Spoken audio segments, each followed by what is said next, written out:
Greetings everyone, I am Abhinav Rizal from Nepal, representing Nepal Economics Olympiad, and I am going to be analyzing Autobahn motors. So for context, Autobahn motor mainly produces fuel-consuming vehicles, which is also known as internal combustion engine ICE vehicles. And the market for this is decreasing by 10% annually, and this is due to the rise of electric vehicles. Now, the market for electric vehicles is growing by 25% year on year. Now, this has a few implications on Autobahn's financial. Now, currently, Autobahn has a revenue of $10 billion, whereas uh, where it gets 7 billion or 70% from ICE vehicles and 30% from electric vehicles. The profit margin from ICE vehicle is at a solid 12%, whereas for electric vehicles it's only at 5% due to the high initial investments. Now, assuming that the markets is going to decrease at 10% annually, and the market share of uh, Autobahn for ICE vehicle remains the same, the revenue in 2025 would be $6.3 billion, and the revenue in 2026 would be $5.67 billion, which is half of the total revenue received in 2026.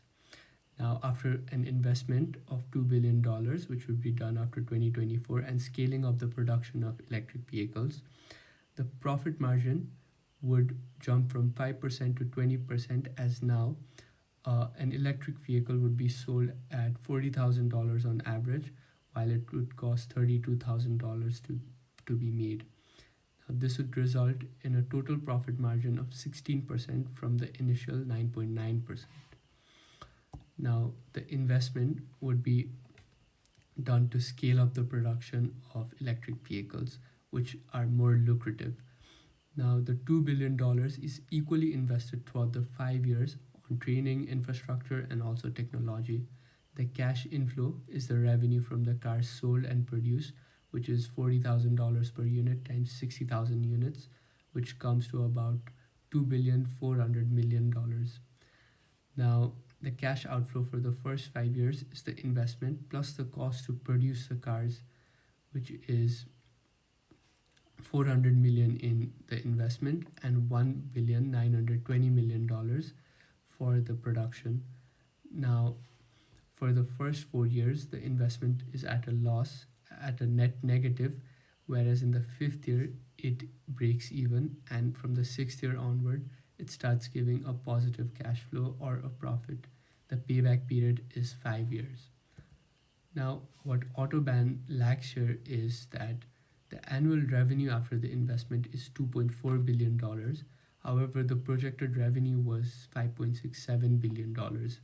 Now, a gap is there of $3.27 billion annually, which is about 81,750 units produced and sold, given that the price of one unit is $40,000.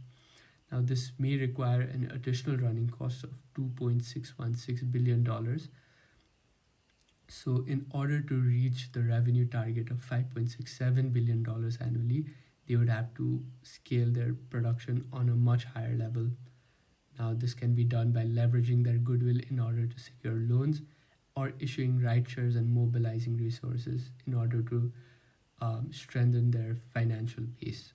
They may also outsource additional units of production in other countries where labor costs are cheaper. Now, this ensures that the 81,750 units are produced, and also ensures that profitability is good. Now, they should also focus on a balanced production in order to keep their brand image and also to deliver on profits. Now, it would be optimal that they switch from ICE vehicles to more EV focused production, because there are more supporting factors than constraining factors.